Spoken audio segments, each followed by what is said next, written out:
It's my pleasure to welcome and introduce our next eminent guest, Mr. Ashraf Karayath.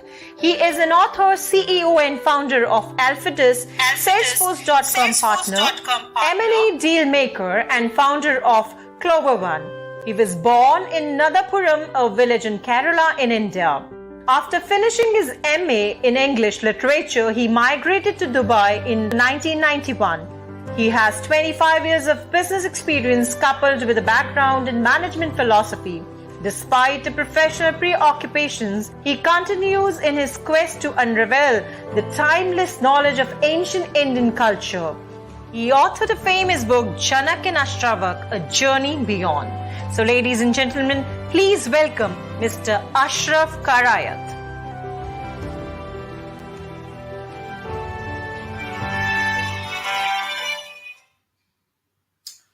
Good morning, good afternoon, and good evening to all. First of all, thank you very much for that wonderful introduction. And thank you very much for giving me this opportunity to speak on this occasion. So as you know, my subject is the art and science of self-realization. Self-realization in Sanskrit, what we call is Atma-Jnana. Some people call it liberation, or even enlightenment. And thank you, Dr. Vikrant Singh, for giving me that subject. It's a favorite subject of mine because my book, Janaka and Ashtavakra, this is the book. This is all about the King Janaka's search for meaning and self-realization in his life. So what is self-realization or Atma-Jnana? It can be defined in different ways, but in yogic tradition, it is connecting yourself to the truest self, which is the universal and eternal self. It is realizing the infinite potential you have, the non-physical entity. Okay, we have two entities. One is the physical entities and the other one is a non-physical entity. It is the awareness that we have a non-physical entity, which is energy source, whatever we call God source, energy source. And it is our knowledge to connect to that energy source. In the modern day context, it is defined as expressing a person's fullest capability or fulfillment of a person's fullest potentialities. That is what they call in the modern day science about the self-realization. So it can be defined in the Eastern philosophical, the Vedic context, and also it can be defined in the modern day context. So to tell you more about the modern day context, in 2012, two psychologists named Brian Dick and Rand Duffy, they conducted a survey in a university among some college students. And they surveyed, and the students who considered a spiritual calling or a sense for a higher purpose in their life, they thought that they are essential. The sense for a higher purpose or the search for a true meaning in life are essential to find a job in their life, to choose their career in their life. Because that search for meaning will make a lot of difference in our life, in our day-to-day life. The way we see things and the way we interpret our day-to-day experiences, everything will change the moment we have that self-awareness or once we understand the true meaning of our life. To give you an example, and you know, all of our personality weaknesses will get eclipsed once we truly understand our true meaning of our life. To give you an example, as you all know, Mahatma Gandhi, when he was young, he had a lot of personality weaknesses. You know, he was shy, timid, and he was afraid to go and speak to an audience sometimes. But when he realized his true meaning or true search in his life, what happened is that he aligned himself with a vision, with a mission in his life. And once he realized that, all of his personality weaknesses were eclipsed in that. And there are many studies, like when you have the search for self-realization, when you have that search for true meaning in life, it will change everything in your life. For example, there was a study like during Second World War, a famous psychiatrist called Viktor Frankl. He wrote his experience in his book called The Man's Search for Meaning.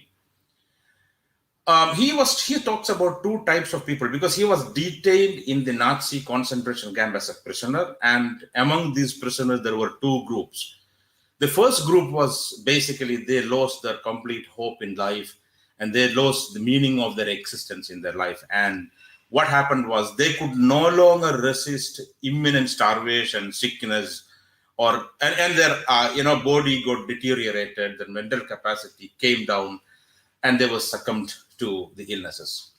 Whereas the other group who could associate some sort of a meaning in their life, in whatever they were experiencing, if they could associate some sort of a meaning, they all survived, and Viktor Frankl was one among them. And Viktor Frankl later he became a very famous speaker in America. So the point here is that I want to tell you that when we have that search for the self-realization, the true meaning which we are seeking in our life, it changes everything. And this is what our Vedic tradition and all these ancient philosophies and mythological teachings are teaching us. As you know, the story of King Janaka and Ashtavakra. King Janaka is known as, in Ramayana, he was predominantly mentioned as Sita's father. But he also had a name called Videha. Videha means a person who transcended body consciousness, a disembodied being. Because he was always searching for something beyond his sensual pleasures. He thought that, okay, he was having a turbulent life because there is an imminent threat of attacking enemies. The neighboring enemies would come and attack. And there are lots of problems and chaos within the palace, and there is a treachery going on within the secretive world of the palace. And he was, among all these chaos and problems, what he thought was, intuitively he believed that there is something else which I need to understand. Probably whatever I'm experiencing around us, these are all the reflections of my internal state of mind. So he was searching for that true knowledge, and he was searching for the right guru. Then what happens was Ashtavakra arrives over there.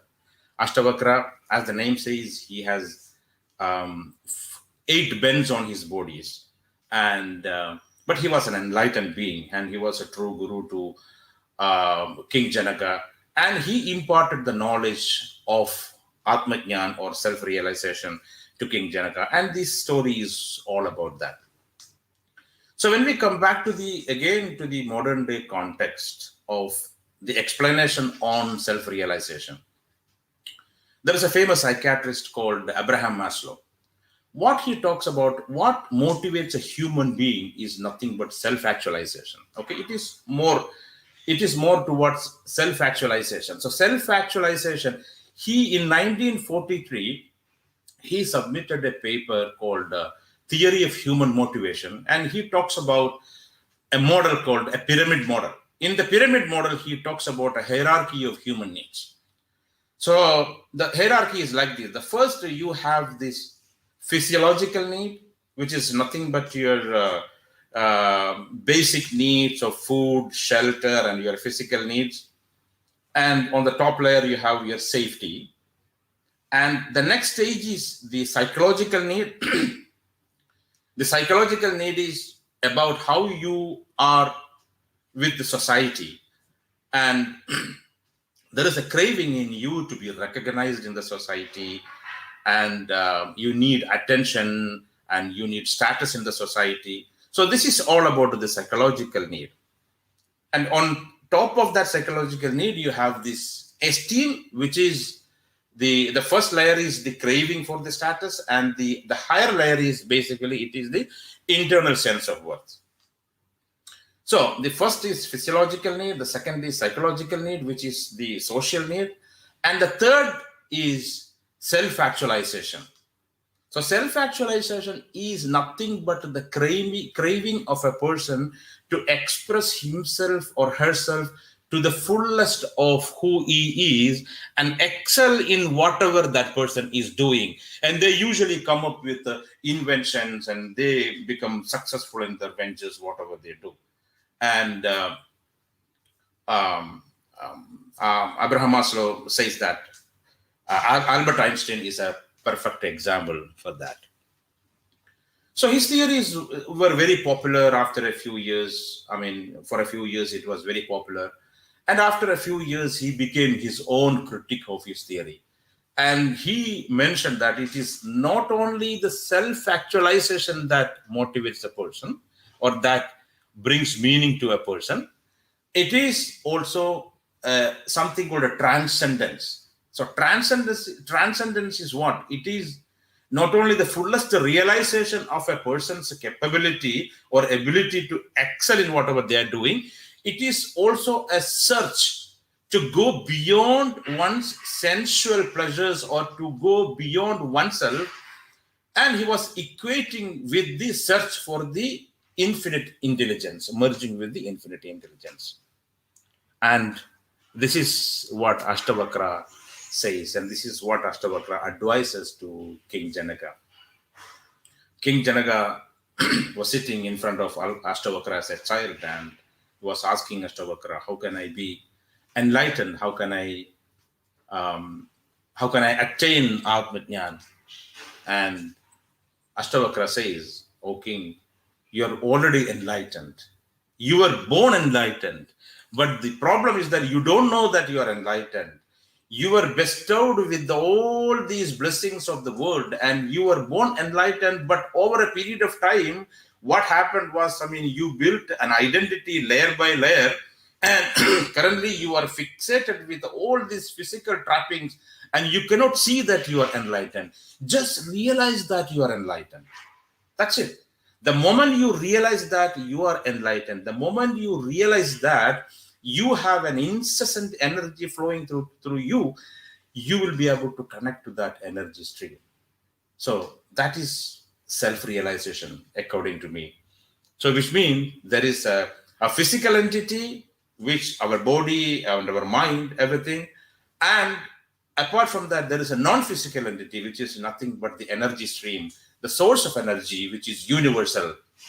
And if we can connect ourselves to that universal energy, I'm sure that we are all liberated and we are free from all bondages. Thank you very much. On behalf of United Consciousness, I thank Mr. Ashraf Karayath for coming onto the platform of United Consciousness and sharing his views. Thank you so much.